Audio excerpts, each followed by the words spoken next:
Hello and welcome. My name is Nicholas Bauk. I'm the author of Enchanting the Desert. Enchanting the Desert is based on a single historical document, a photographic slideshow made in the early 20th century by a commercial photographer named Henry Peabody. The work will be published by Stanford University Press in 2016 as the lead pilot project in their digital monograph publishing initiative. In the next few minutes, I will lead you through a demonstration of the project. It was conceived from the start as a website application and only exists digitally. I needed a platform on which I could build a reader experience defined by movement between representational types. These representational types are simply Peabody's photos, custom-made essays, and interactive cartography. Therefore, the console is defined by three main windows. Whatever type of content a reader wants to examine closely can be put into this big window where the relevant toolbox appears below, where my mouse is pointing now. Right now you're looking at slide number 24 with its associated map and essay alongside. You can see the topic of this essay happens to be an introductory biography of Henry Peabody. Readers can move to the next slide in Peabody's slideshow by either clicking on the next photo button, like this, or by hovering and clicking on the photo ribbon at the top of the screen, like this. I'm going to skip ahead to photo 32. And now I'm going to skip back. I'm going to go to slide 18. If I click on the essay down here, it brings it to this large window for reading. One of the features of Enchanting the Desert are these share and cite buttons. It gives you a direct link to this, what's called state of the web application. So you can send someone directly here.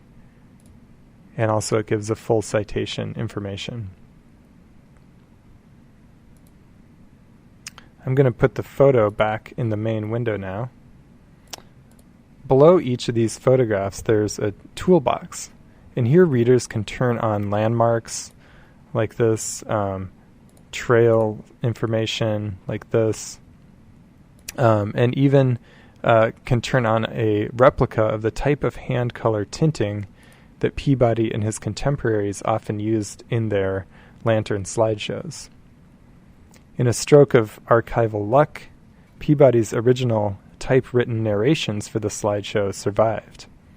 I was able to resuscitate them and bring them in as part of the project so that readers have the option of moving through the slideshow as Peabody originally intended and hearing his perspective. For the brave of heart, and perhaps for the brave of ear, I've also recorded my best approximation of Peabody's voice, available by clicking on the speaker. And I'm going to let you try that at home. If I turn again on this landmark layer in slide 18, you can see that some of these are colored red, indicating that there's an available essay about this piece, this landmark in the Grand Canyon. For example, if I move here and click on Shiva Temple,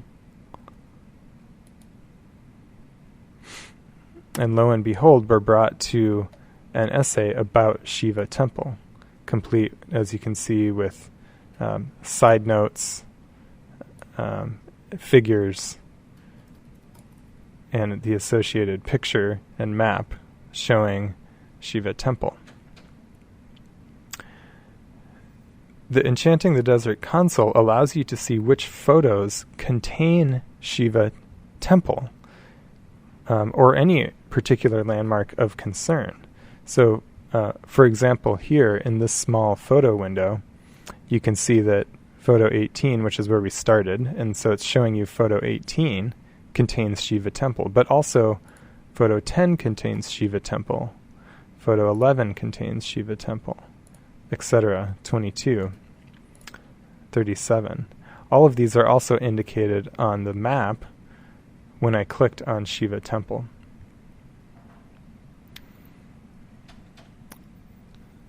I'm now going to click on this map to bring the map itself to the large window, and you can see these lines are drawn from Peabody's station points of all the photos that can see Shiva Temple. These lines, it's as if we're watching Peabody, along with his early 20th century customers, watch the Grand Canyon from above. I'm now going to come over here and click on slide 22. We're still concerned with Shiva Temple. And you'll notice that when I clicked on that, this crimson blob appears on the map. This is called a viewshed, and it shows readers all the visible territory captured in Peabody's 20-second slide. So he was standing here and looking out this way. If I clear the map like this, and now we're just looking at all of these red dots are all of Peabody's standing points in the Grand Canyon. If I run my mouse over the photo ribbon like this, it highlights all of the view sheds individually throughout the slideshow.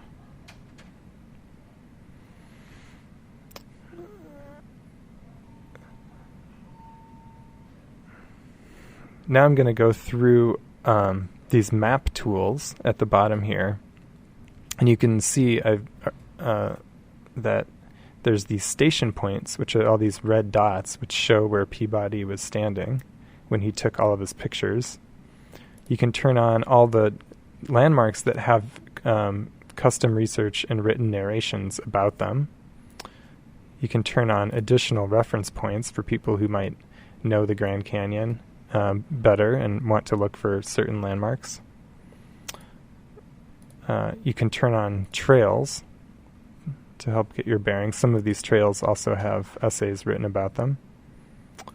You can turn on the angles of view all at once. These are just static lines showing the relative width and direction of each one of the pictures. And finally, you can turn on what's called a composite viewshed map, or what I like to call a heat map of the Grand Canyon as pictured by Henry Peabody. This is as if you were turned on all of the viewsheds at once, and you can see the color coding that the darker red and purples indicate an area seen more times throughout the slideshow than the lighter purple or gray, meaning that it remained invisible to virtual tourists of this region in the early 20th century. So readers through Enchanting the Desert have powerful control over this landscape in a way, as well as analytic insight into what was going on at the Grand Canyon and with this slideshow. Peabody may have dreamed of this sort of virtual geography when he exported his slideshow, but was unable to attain it in the same way. Thanks for watching.